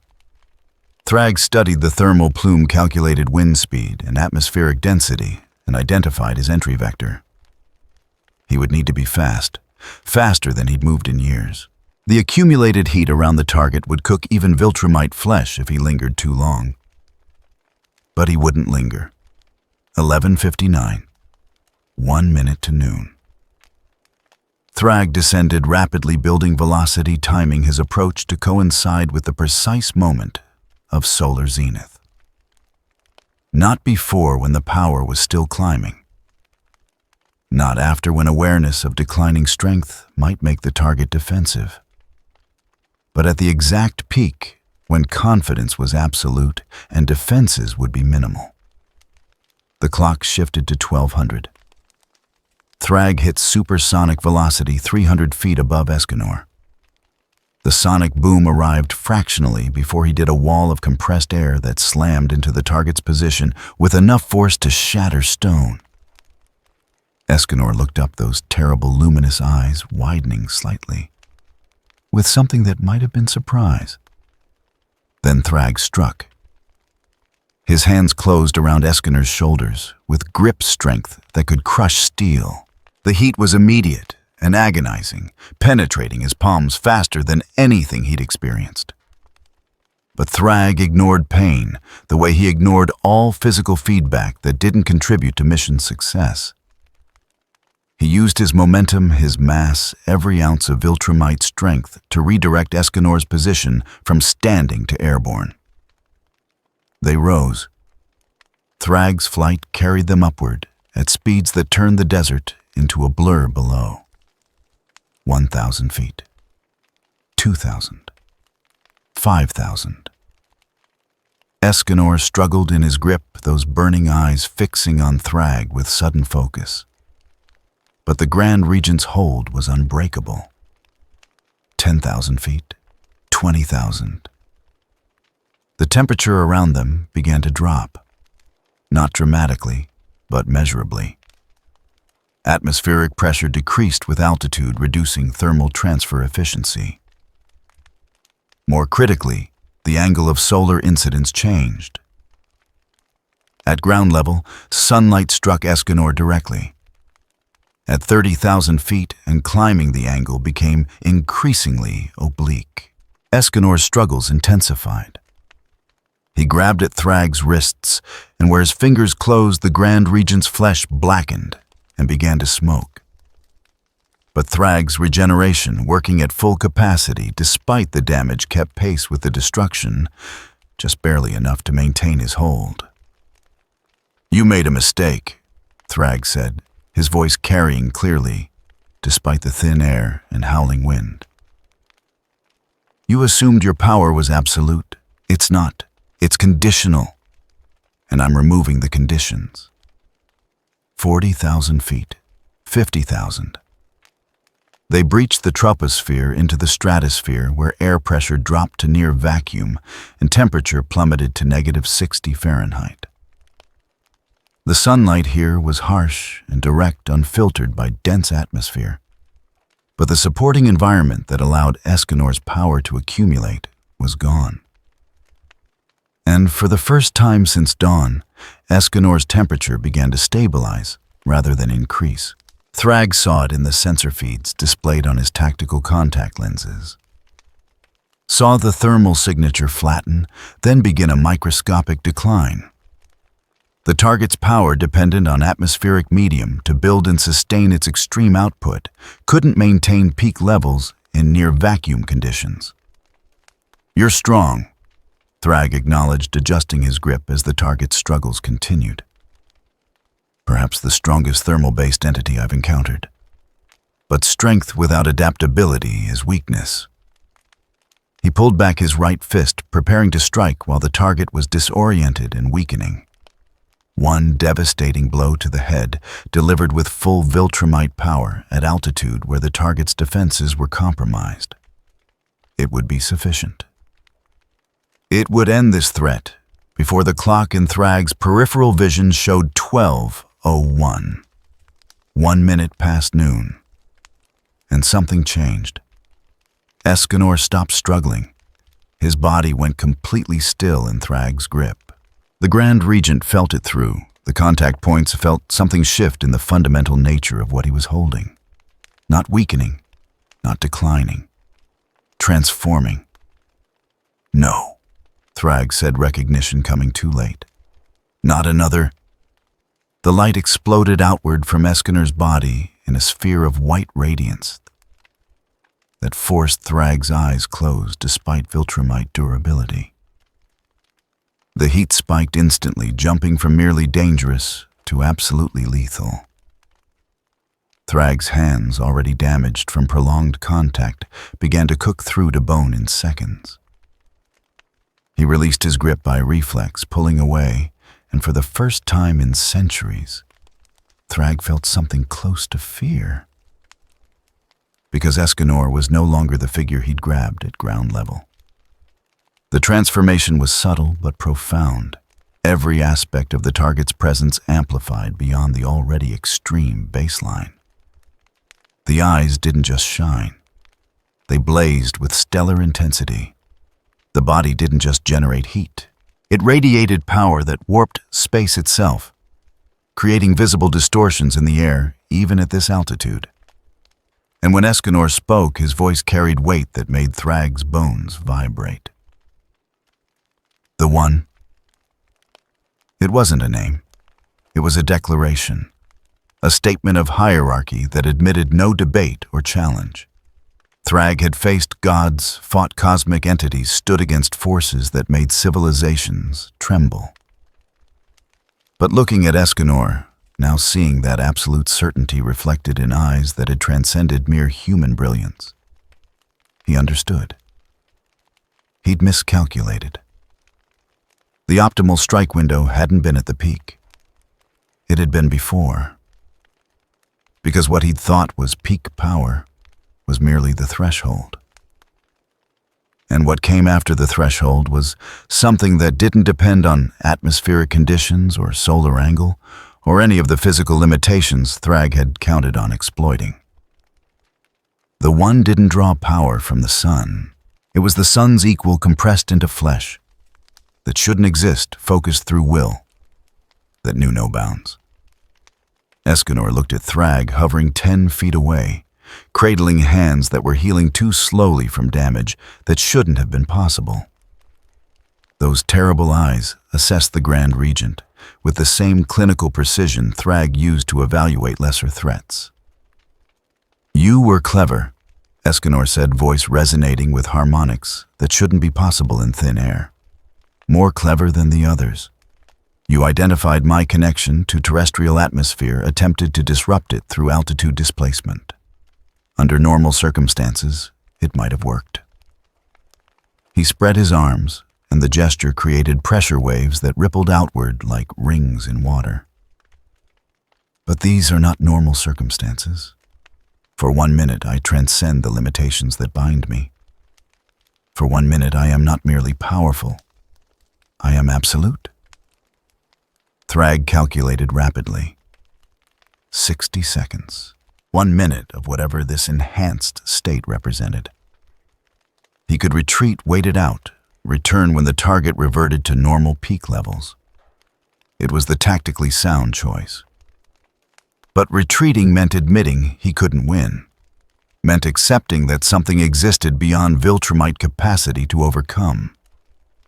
And Thrag had not maintained his position by accepting limitations. 1 minute, he repeated, his voice carrying contempt despite the pain radiating from his damaged hands. Then you weaken. Then you die.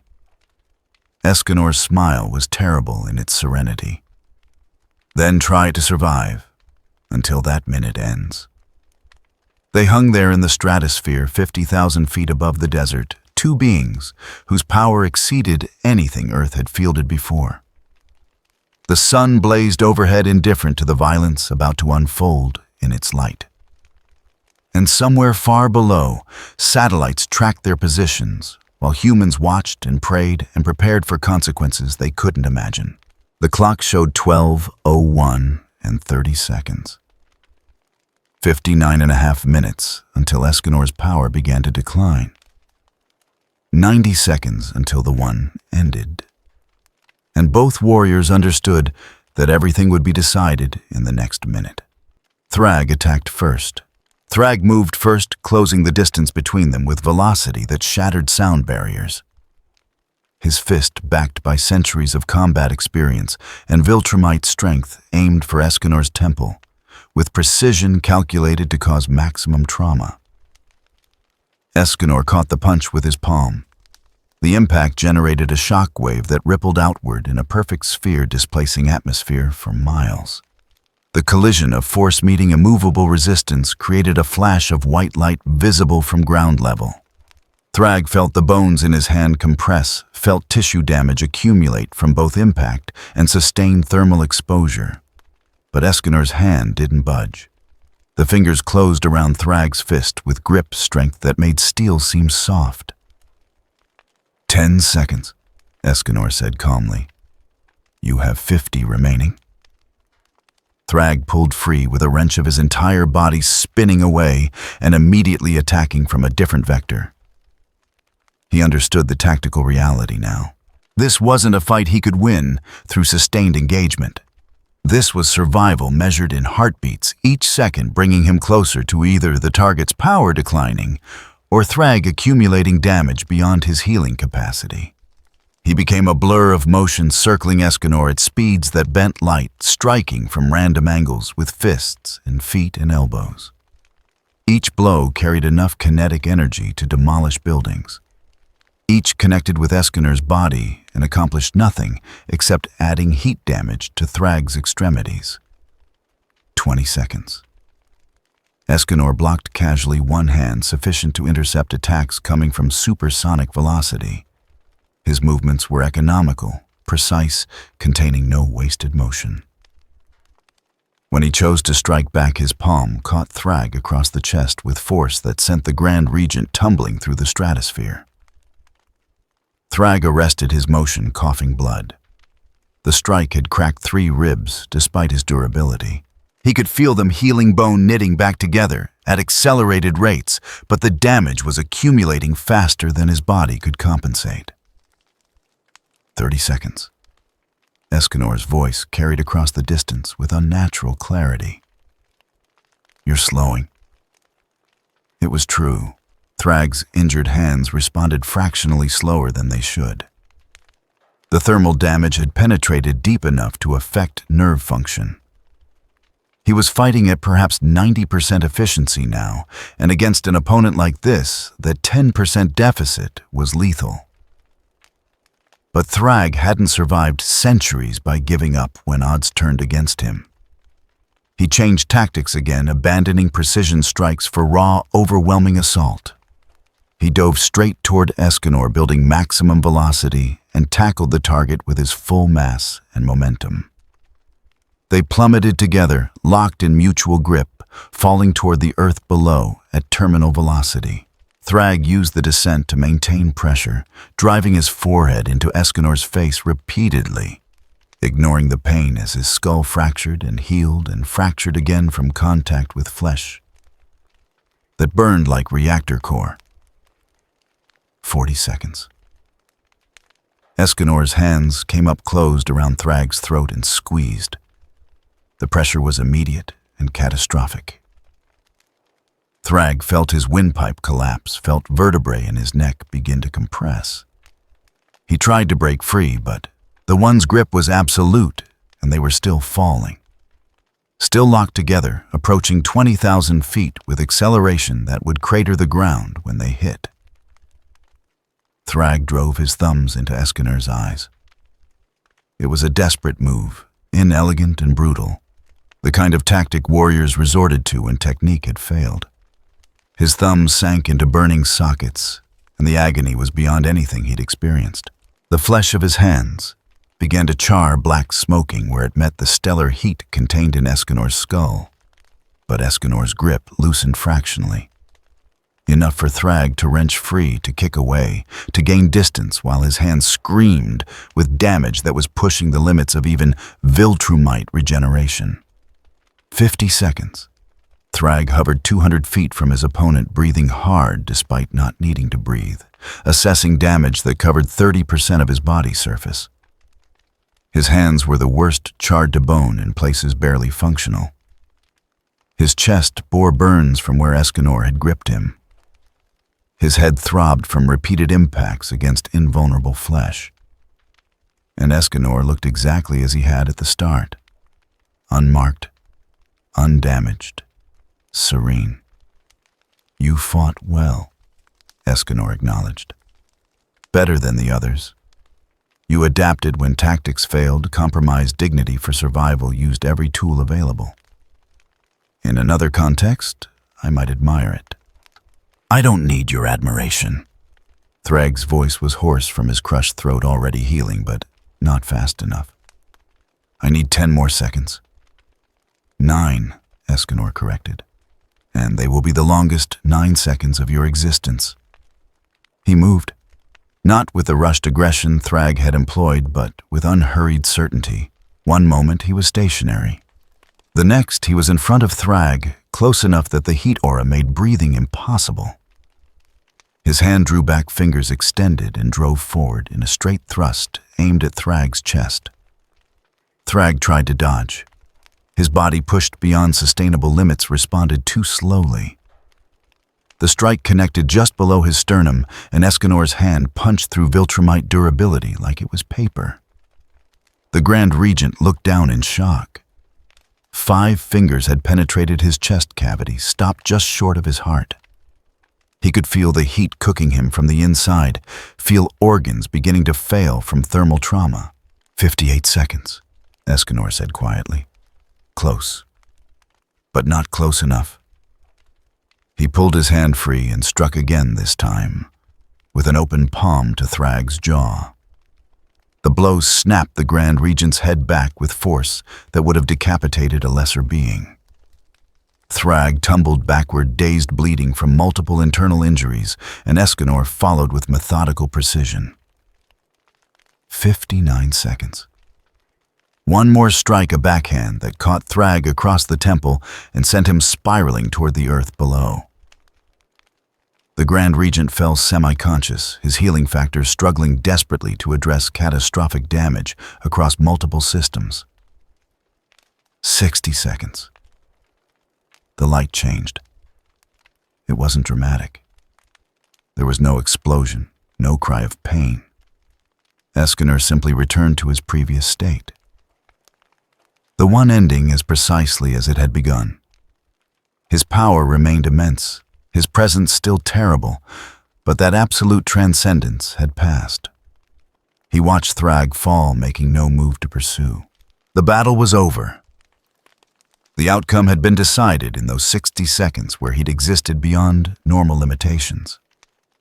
Thrag struck water somewhere in the Pacific, 200 miles off the California coast.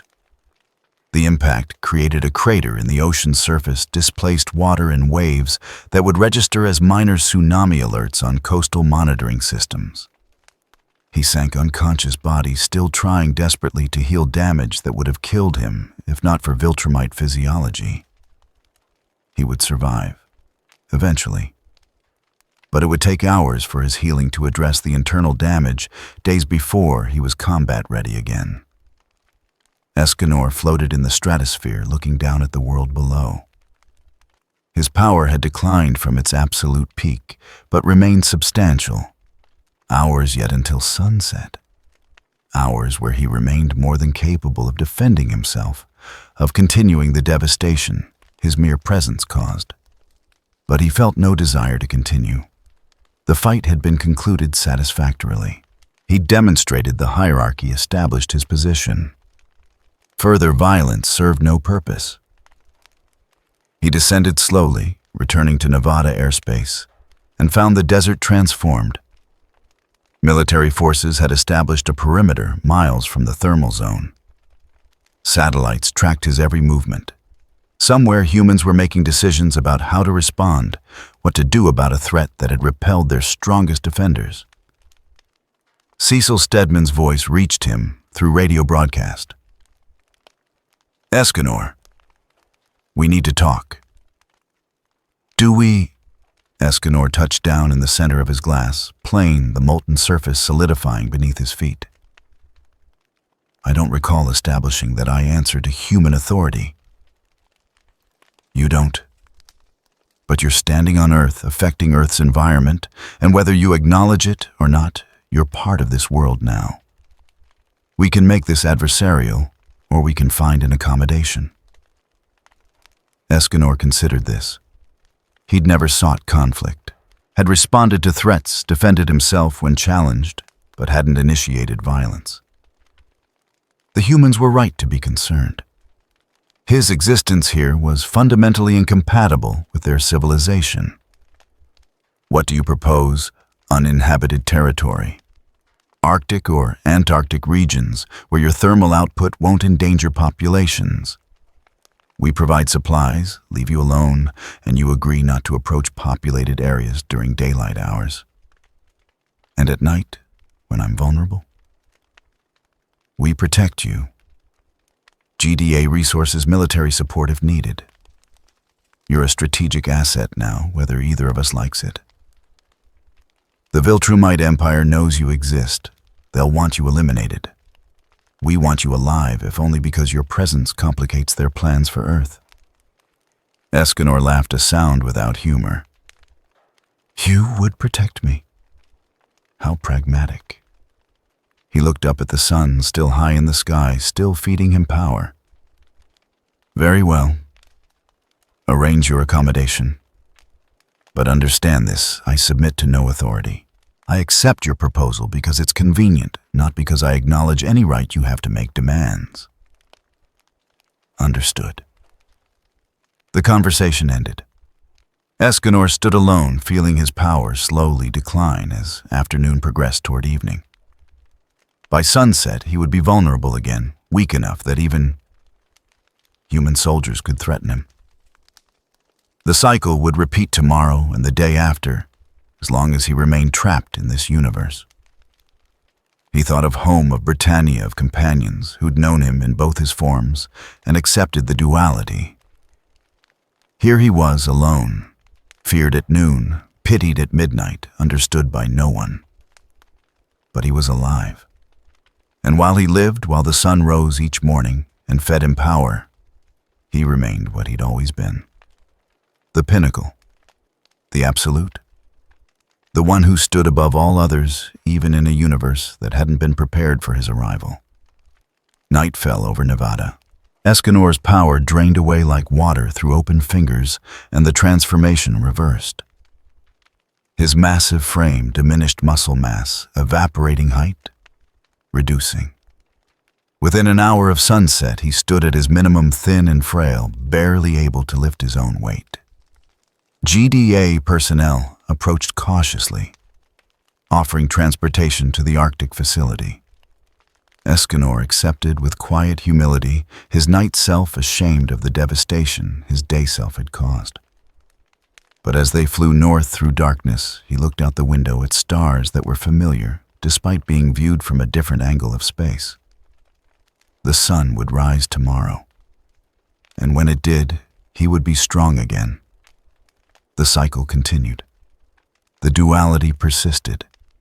And Earth had gained something unprecedented, a living star that walked among them, terrible and magnificent by turns, understood by none but impossible to ignore. In Viltrum Empire, command warriors reviewed footage of Thrag's defeat and recalculated their approach to Earth. In Coalition of Planets, headquarters analysts added a new designation to threat databases, Solar Entity Omega Class.